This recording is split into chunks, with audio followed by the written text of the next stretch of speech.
आज की इस क्लास में आपका स्वागत है। जैसा कि मैं आपको वैदिक काल पढ़ा रहा था और वैदिक काल का आर्थिक पक्ष, ये मैंने पिछले लेक्चर में आपको बताया कि वैदिक काल के आर्थिक पक्ष में आपको क्या-क्या पढ़ना है और कैसे बांट के पढ़ना है कि ऋग वैदिक काल, लेटर वैदिक काल दोनों में कैसे तुलना करके पढ़ना है। तो उसी क्रम में हम आज वैदिक काल का धार्मिक पक्ष पढ़ेंगे। तो एक चीज मैं आपको बता दूं कि किसी भी काल का धार्मिक पक्ष, किसी भी काल का, चाहे मौर्य काल, मौर्योत्तर काल, गुप्त काल, गुप्तोत्तर काल, किसी भी काल का यदि धार्मिक पक्ष आपको पढ़ना है तो उसको हम तीन चार भागों में बांट कर पढ़ते हैं। जैसे उस काल में देवी और देवता कौन थे, क्या कोई देवी देवता थे कि नहीं थे, पहला ये हो गया। ठीक, यानी कि हम किसकी पूजा करते थे उस काल में, किसकी पूजा करते, पहला ये हो गया। जैसा कि मैंने लिखा है कि देवी देवता या पूजा या उपासना किसकी करते थे, यानी कि कोई देवी देवता थे, किसकी पूजा करते थे। ठीक, दूसरा चीज, पहला तो ये हो गया। दूसरा मैंने लिखा है कि क्या कोई पूजा स्थल था, कोई मंदिर था या कोई मूर्ति पूजा होती थी। दूसरा चीज ये कि उपासना का स्थल, पहले में क्या था कि किसकी उपासना करेंगे, दूसरे भाग में है कि उपासना का स्थल। तीसरा तीसरा एस्पेक्ट है कि उपासना की रीति, यानी कि पूजा की रीति रिवाज, क्या पूजा कैसे करते हैं, क्या कर्मकांड करते हैं, क्या यज्ञ करते हैं, क्या करते हैं। फिर पूजा कर रहे हैं तो उसका उद्देश्य क्या है, किस लिए पूजा कर रहे हैं, उपासना का उद्देश्य या पूजा का उद्देश्य। ठीक, तो किसी भी काल का धार्मिक पक्ष आप इन्हीं एक दो तीन चार भागों में बांट कर पढ़ेंगे। किसी भी काल का, पहला कि क्या उस काल में देवी और देवता थे या उस काल के लोग किसकी पूजा करते थे, किसकी उपासना करते थे, पहला ये। दूसरा, क्या उस काल में कोई पूजा स्थल था, जैसे मंदिर या कोई मूर्ति पूजा, ऐसा कुछ था, उपासना का स्थल या पूजा स्थल। दूसरा हो गया। तीसरा हो गया कि पूजा की, क्या उस काल में पूजा किस रीत से होती थी, क्या उसमें यज्ञ करके होती थी, कर्मकांड करके होती, कैसे होती थी, पूजा की रीत क्या थी। ठीक, या उपासना की रीत क्या थी। और चौथा क्या है कि आखिर हम पूजा करते क्यों थे, किस लिए करते थे, उद्देश्य क्या था, क्या कुछ पाने के लिए, क्या कुछ खोने के लिए, क्यों करते थे। ठीक, तो इन्हीं चार भागों में आप किसी भी काल का धार्मिक पक्ष पढ़ना हो तो इन्हीं चार भागों में बांट कर पढ़ेंगे। और आपको यदि चाहे स्टेट पीसीएस हो चाहे यूपीएससी हो, यदि उसका मेंस भी लिखना हो आपको, तो ऐसे ही आप चार हेडिंग डाल के एक हेडिंग के बारे में आप लिख देंगे, तब भी आपको यही पढ़ाया जाता है। यूपीएससी मेंस, यूपीपीएससी मेंस में यही सब लिखेंगे, अब और अलग से थोड़ी कुछ लिखेंगे। ठीक, तो आइए हम वैदिक काल का धार्मिक पक्ष स्टार्ट करते हैं। तो वैदिक काल के धार्मिक पक्ष में मैंने आपको बता ही दिया कि धार्मिक पक्ष किसी भी काल का हो चार भागों में बांट कर, उसी प्रकार वैदिक काल का धार्मिक पक्ष हम चार भागों में बांट कर देखेंगे। पहला, देवी देवता, क्या वैदिक काल में कौन से देवी देवता थे, यानी कि वैदिक आर्यंस जो थे किसी देवी देवता की पूजा करते थे, उनके उपासना का, किसकी उपासना करते थे, किसकी पूजा करते थे। तो उसको भी हम दो भाग बांट के पढ़ेंगे, तुलना करके कि ऋग वैदिक आर्यंस किसकी पूजा करते थे, क्या ऋग वैदिक काल में देवी देवता थे, लेटर वैदिक काल में देवी देवता थे तो किसकी पूजा करते थे। ठीक, इसी प्रकार पूजा स्थल, मूर्ति पूजा, इसी प्रकार उपासना की रीति ऋग वैदिक काल, लेटर वैदिक काल, इसी प्रकार उपासना का उद्देश्य ऋग वैदिक काल, लेटर वैदिक काल। ठीक, तो ये देवी देवता किसकी देवी, तो एक मैं आपको इस चीज का एक ओवरऑल कंसेप्ट बताने जा रहा हूँ कि इस वैदिक काल का धार्मिक पक्ष का एक कंसेप्ट है। वो कंसेप्ट आप जान जाएंगे तो ये सब आपको याद करने की जरूरत नहीं है, आप ये आसानी से समझ जाएंगे। ठीक, तो अब आपको मैं ले चलता हूँ उसी झिंगा लाला होमू वाली स्थिति में कि जब आदमी आदमी नहीं था, क्या था, जंगली था, नोमैडिक था। ठीक, तो क्या होता था जब आदमी जंगली है, नोमैडिक है, जंगल में रह रहा था, क्या होता था। जैसे मान लीजिए कि आदमी जंगल में घूम रहा है और अचानक कोई लाल सा निकला, लाल सा इतना बड़ा गोला, निकला अचानक, और आदमी देखा कि ये क्या लाल सा इतना बड़ा आ रहा है। तो आदमी क्या हुआ, देख के उसको डर गया, भय हो उसको, डर डर लगना कि ये क्या इतना बड़ा है। फिर अचानक क्या हुआ, कैसे 2-4 दिन इसको देखा गोला को, इसके बाद फिर अचानक वर्षा होने लगी बहुत तेज से। तो कहे ये अचानक ये सब क्या हो रहा है, वर्षा मतलब इतना भयंकर, ये सब हो क्या रहा है। उससे डर गया। ठीक। फिर इसके बाद अचानक जंगल में आग लग गई। अब उसको क्या मालूम कि आग क्या क्या नहीं, अब वो डर के मारे आग की पूजा करने लगा। तो तो जो आदि मानव था, जो जंगली हैं, जो ऋग्वैदिक आर्यंस थे, ये क्या करने लगे कि जो ये प्राकृतिक शक्तियां, ये सब क्या है, प्राकृतिक शक्तियां ही तो है। सूर्य प्राकृतिक शक्ति है, अग्नि प्राकृतिक शक्ति है, वर्षा प्राकृतिक शक्ति है। तो जो ये प्राकृतिक शक्तियां थी, इन्हीं का क्या करने लगा ऋग्वैदिक आर्यंस, डर के पूजा करने लगा, डर के उपासना करने लगा, डर के कारण। ठीक। इन्हीं प्राकृतिक शक्तियों को क्या करेगा, डर के पूजा करने लगेगा। क्यों ऋग्वैदिक सार, क्योंकि ऋग्वैदिक सार में जंगली था, उसको कुछ पता है नहीं। ठीक। तो जिन भी प्राकृतिक शक्तियों की, जिन भी प्राकृतिक शक्तियों से ऋग्वैदिक आर्यंस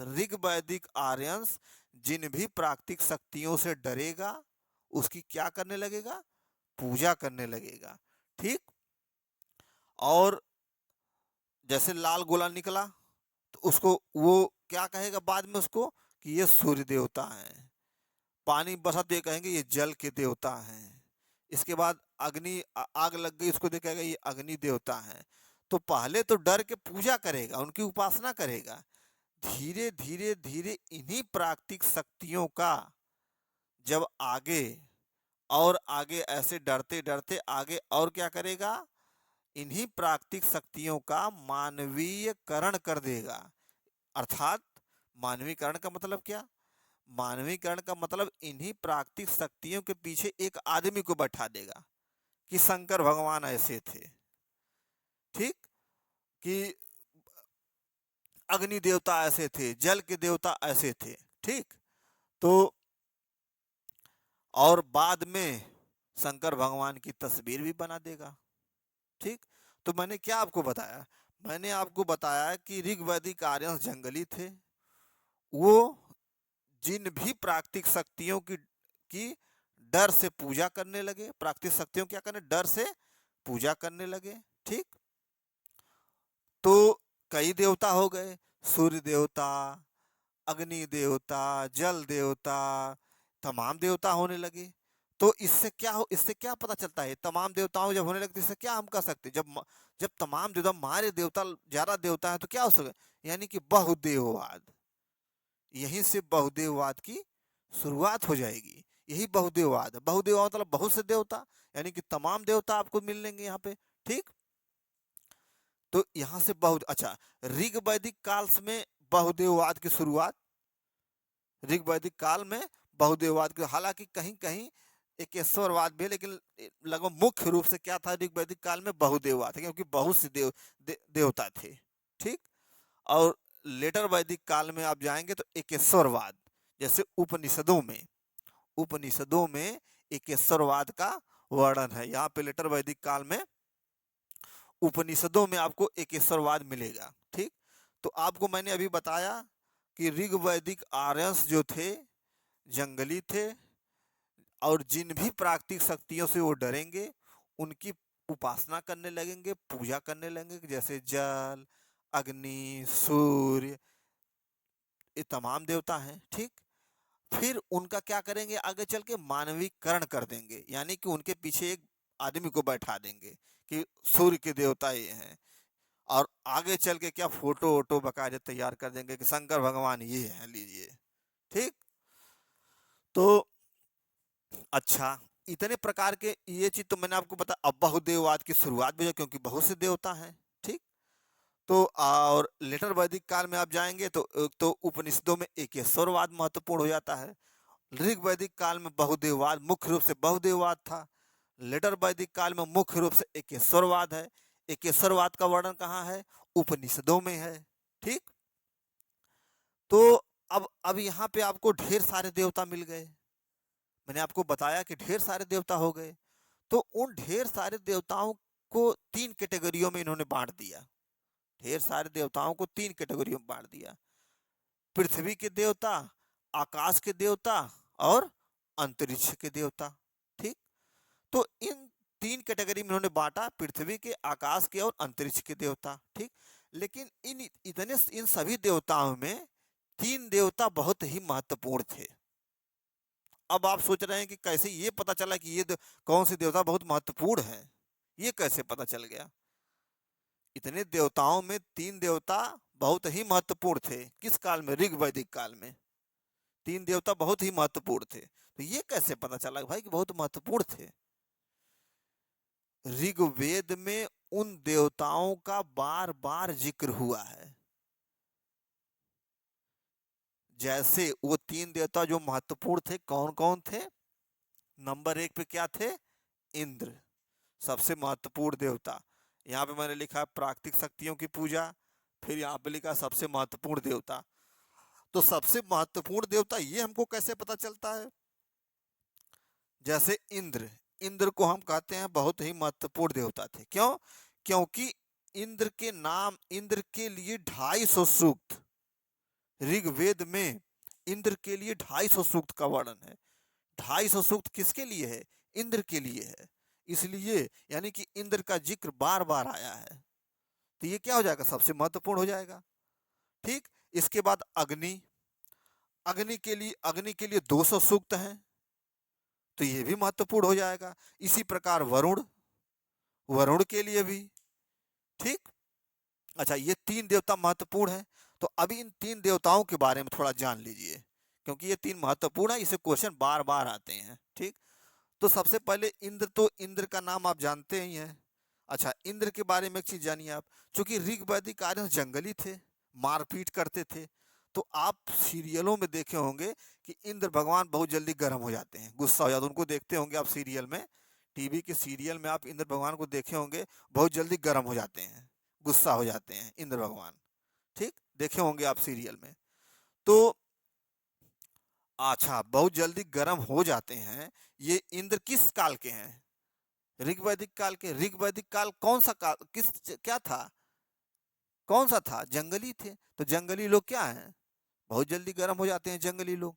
ठीक, तो सबसे महत्वपूर्ण देवता में इंद्र थे, इनके नाम से 250 सूक्त हैं। ठीक, अच्छा, इंद्र का एक और नाम है, इंद्र को एक और नाम दिया जाता है सोमापा।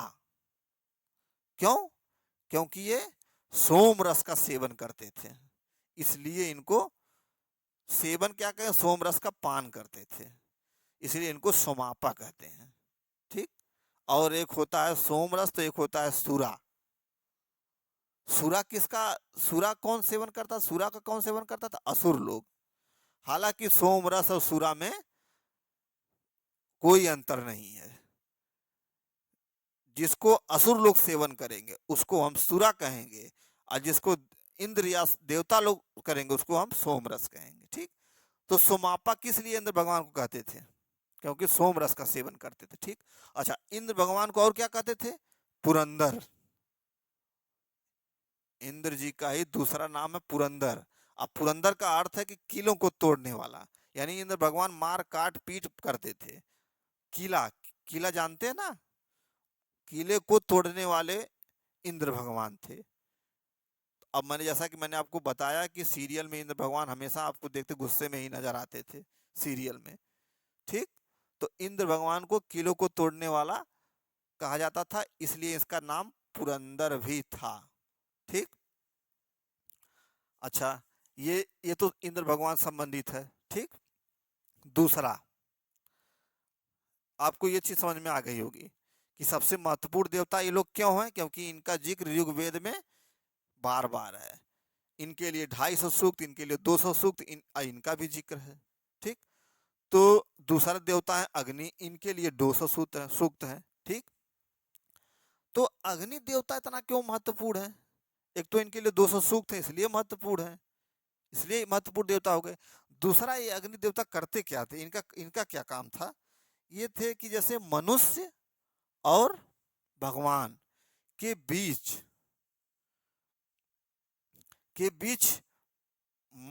मीडिएटर का काम करते थे, मध्यस्थ का काम करते थे। अग्नि क्या करती थी? देवता और मनुष्य के बीच मध्यस्थ का काम करते थे। कौन करता था? अग्नि। ये कैसे भाई? क्वेश्चन दिमाग में आना चाहिए, कैसे? तो आप देखे होंगे कि जब यज्ञ होती है, कर्मकांड होता है, तो बकायदे वेदिका वेदिका बना के बकायदे आग जलाई जाती है, पूजा की जाती है, उसमें बकायदे फल साग जो भी डालना हो। ठीक। तो अग्नि से मनुष्य कर रहा है, अग्नि देवता है, ये अग्नि देवता ही बात ले आके कहाँ पहुंचा देते हैं? देवताओं के पास। तो जैसे मान लीजिए कि मैं ही पूजा कर रहा हूँ और मैंने बकायदे यज्ञ योग्य किया, अग्नि जला दिया, पूजा कर रहा हूँ, तो जो अग्नि जलाया, जो अग्नि देवता है, ये क्या किए? मेरे और जो ऊपर वाले उन दोनों के बीच में क्या कर दिए? एक मध्यस्थता कर दिए, मेरी बात वहां तक पहुंचा दिए। ठीक। तो अग्नि देवता क्या थे? मध्यस्थ का काम करते थे। किसके किसके बीच? मनुष्य और देवताओं के बीच मध्यस्थता का काम करते थे। ठीक। कैसे करते थे ये भी मैंने बता दिया। ठीक। अच्छा। अच्छा, अग्नि एक लिया, एक चीज और थी, अग्नि क्यों महत्वपूर्ण था? पहला तो 200 सूक्त थे, दूसरा मनुष्य और देवताओं के बीच मध्यस्थ का काम करते थे, तीसरा एक चीज और है, उससे भी अग्नि देवता की महत्वपूर्णता साबित होती। जैसे मैंने आपको ऋग्वेद के बारे में बताया था, तो उसमें आपको मैंने बताया था कि 2 से 7 तक जो मंडल थे वो क्या थे? प्राचीनतम मंडल थे। मंडल 2 से मंडल 7 तक प्राचीनतम मंडल थे, उसको हम ऋषि मंडल या वंश मंडल कहते थे। ठीक। तो ये ऋषि मंडल या वंश मंडल की शुरुआत अग्नि के श्लोकों से ही हुई है। सातों जो 2 से लेकर 7 तक जो वंश मंडल है, जो ऋषि मंडल है, इन सभी मंडलों की शुरुआत किससे हुई है? अग्नि के श्लोकों से हुई है। इसलिए अग्नि देवता इसलिए भी महत्वपूर्ण हो जाते हैं। ठीक। तो ये चीज ध्यान में रखिएगा कि अग्नि महत्वपूर्ण क्यों है। 200 सूक्त है, पहली बात। मनुष्य और देवताओं के बीच मध्यस्थता का काम करते हैं। तीसरा, 2 से 7वें मंडल में जितने भी मंडल हैं, सबकी शुरुआत अग्नि के श्लोकों से होती है। ठीक। और अगला आता है वरुण, जिनको हम जल के देवता कहते हैं। वरुण जिनको हम क्या कहते हैं? जल के देवता। अच्छा, तो वरुण जल के देवता हैं। और वरुण को का और क्या कहा जाता है? वरुण का एक नाम और है, क्योंकि वरुण को हम जल के देवता भी कहते हैं, और उनका एक नाम और है, ऋतस्य गोपा, जो कि बहुत ही महत्वपूर्ण है। वरुण को वरुण का दूसरा नाम क्या है? ऋतस्य गोपा। अच्छा, इस ऋतस्य गोपा का मतलब समझिए। ऋतस्य माने ऋत का गोपा, गोपा माने संरक्षक। क्या हो गया ये? ऋतस्य गोपा का क्या अर्थ हो गया? ऋत का संरक्षक। इतना तो आपको समझ में आ गया होगा। अब ऋतस्य गोपा के बारे में मैं आपको डिटेल बताता हूँ, क्योंकि ऋतस्य गोपा से क्वेश्चन बार बार पूछे गए हैं। ठीक। कि वरुण को ऋतस्य गोपा कहा जाता है, तो ऋतस्य गोपा का क्या अर्थ है? ठीक। तो मैंने बताया कि ऋतस्य गोपा का अर्थ है ऋत का संरक्षक। तो संरक्षक तो आप समझ गए, का भी समझ गए, ऋत नहीं आप समझे होंगे ऋत क्या है। तो ऋत को मैंने लिखा है यहाँ पे। ऋत का आपको मैं सीधी सादा भाषा में कहूं कि ऋत का अर्थ है संपूर्ण ब्रह्मांड को जिसके पास चलाने की जिम्मेदारी है। संपूर्ण ब्रह्मांड को चलाने की जिम्मेदारी किसके पास थी? ऋत के पास थी। संपूर्ण ब्रह्मांड को चलाने की जिम्मेदारी, यानी कि संपूर्ण ब्रह्मांड को जो चलाएगा वो कौन है? ऋत है। ठीक। तो ऋत का मतलब ये है, मैंने यहाँ पे लिखा है कि संपूर्ण ब्रह्मांड को सुचारू रूप से चलाने के लिए जिम्मेदार है। कौन जिम्मेदार है? ऋत। ठीक। तो ऋत का अर्थ तो ये हो गया। अच्छा, तो जब संपूर्ण ब्रह्मांड को सुचारू रूप से चलाएंगे तो कुछ नियम कानून तो भी चाहिए भाई। यदि आप अपना घर ही चला रहे हैं, तो कुछ नियम कानून से चला ही रहे होंगे ना। कि भैया अपने बच्चों को आपने भेजा कि जाओ तुम ट्यूशन करके आओ, तो उसकी कोई टाइम फिक्स किए होंगे ना कि हाँ इतने टाइम से जाता, इतने टाइम से आएगा। तो कोई नियम कानून हो गया कि नहीं हो गया? या आपने अपने घर का नियम बना दिया कि 9 बजे के पहले सब लोग घर पे आ जाएंगे, कहीं भी गएंगे तो सब लोग घर पे आ जाएंगे, तो क्या हो, ये नियम हो गया।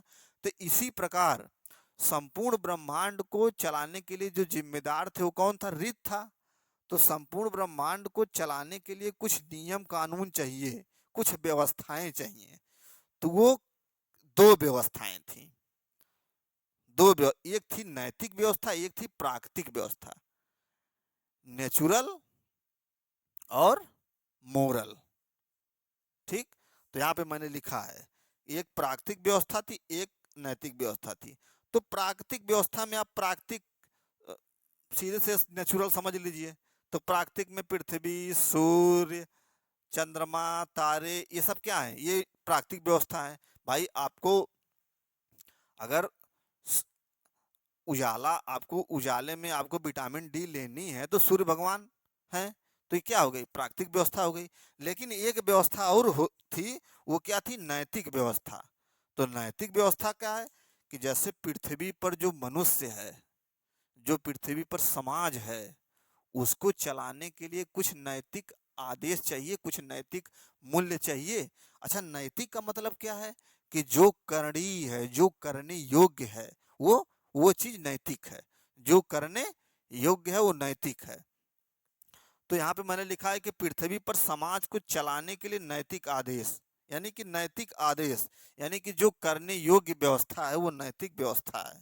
ठीक, तो रीत का अर्थ है संपूर्ण ब्रह्मांड को सुचारू रूप से चलाने के लिए रीत क्या था, जिम्मेदार था। सुचारू रूप से चलाने के लिए दो व्यवस्थाएं थी। प्राकृतिक व्यवस्था में पृथ्वी, सूर्य, चांद, तारे आदि आ जाएंगे। नैतिक व्यवस्था में जो पृथ्वी पर समाज है उसको चलाने के लिए जो नैतिक मूल्य है, नैतिक आदेश है, इन द्वारा चलेगा। नैतिक मूल्य नैतिक आदेश द्वारा चलेगा। ठीक, अच्छा, इतना तो आपको समझ में आ गया। ये चीज एग्जाम में आती है, इस चीज को नोट कर लीजिएगा। ठीक, तो नैतिक आदेश, अच्छा, यही नैतिक व्यवस्था धीरे धीरे आदमी करते करते करते आगे कर्तव्य में परिवर्तित हो जाता है। यानी कि नैतिक व्यवस्था का स्थान कौन ले लेता है, कर्तव्य ले लेता है। फिर कर्तव्य धीरे धीरे धीरे धीरे धर्म हो जाता है। यही नैतिक व्यवस्था आगे क्या हो जाएगा, कर्तव्य हो जाएगा, मनुष्य का कर्तव्य हो जाएगा। और यही कर्तव्य आगे चल के धर्म बन जाएगा। ठीक, आप आपने पूछा, सुना होगा कर्म ही पूजा है। तो यही कर्तव्य आपका धर्म बन जाएगा। और इसलिए हम इसी धर्म को हम क्या कहते हैं, रीत का पूर्वज। इसीलिए, क्योंकि रीत से ही देखिए, रीत से ही रीत का ही पाठ नैतिक व्यवस्था, रीत से ही नैतिक व्यवस्था निकली। नैतिक व्यवस्था से ही नैतिक व्यवस्था आगे चल के कर्तव्य में कन्वर्ट हो गई। कर्तव्य आगे चल के धर्म में परिवर्तित हो गया। यानी कि धर्म जो है किससे कन्वर्ट है, किसका पूर्वज है, रीत का। यानी कि रीत का स्थान कौन ले लेगा, धर्म ले लेगा। ठीक, तो आपको ऋतस्य गोपा का अर्थ समझ में आ गया, वरुण का नाम ऋतस्य गोपा क्यों है और उसका अर्थ क्या है। ठीक, तो वरुण को ऋतस्य गोपा कहते हैं, या ऋत का संरक्षक कहते हैं, या संपूर्ण ब्रह्मांड का संरक्षक कौन है, वरुण है, जल के देवता हैं। संपूर्ण ब्रह्मांड का संरक्षक कौन है, वरुण है, जल के देवता हैं। तो ये चीज आपको समझ में आ गई होगी कि देवी देवता क्या है क्या नहीं है। अच्छा, लेटर वैदिक काल में बहुत ज्यादा नहीं, लेटर वैदिक काल में यहाँ पे ये नोमैडिक वाली स्थिति थी, जंगली वाली स्थिति थी, यहाँ पे मारपीट वाले देवता थे। ठीक, आगे जब आप सबसे, इसमें लेटर वैदिक काल में सबसे बड़े देवता प्रजापति, जिनको सृजन के देवता कहते हैं, सृजन के देवता प्रजापति थे। ठीक, विष्णु को कहते हैं लोगों के पालक थे, जनता के पालक थे। रुद्र देवता जो थे वो पशुओं के देवता थे। तो ऐसे लेटर वैदिक काल में ये इन देवताओं की पूजा होती थी। ठीक, अब अगला हम देखते हैं पूजा स्थल या उपासना का स्थल या मंदिर या मूर्ति पूजा। तो यहाँ पे वैदिक काल में कोई मूर्ति पूजा वूजा नहीं होती थी, दिमाग में बस मोटी मोटा रखिएगा, इससे बहुत ज़्यादा क्वेश्चन आते नहीं है। ठीक, तो वैदिक काल में मूर्ति पूजा नहीं थी। ठीक, अगला हम आते हैं उपासना की रीति। ठीक, तो उपासना की रीति में आप एक चीज देखिए कि इसमें ऋग वैदिक लेटर वैदिक दो भागों में हमने बांट दिया। उपासना की रीति का मतलब पूजा की रीति, पूजा में क्या उपयोग किया जाता था।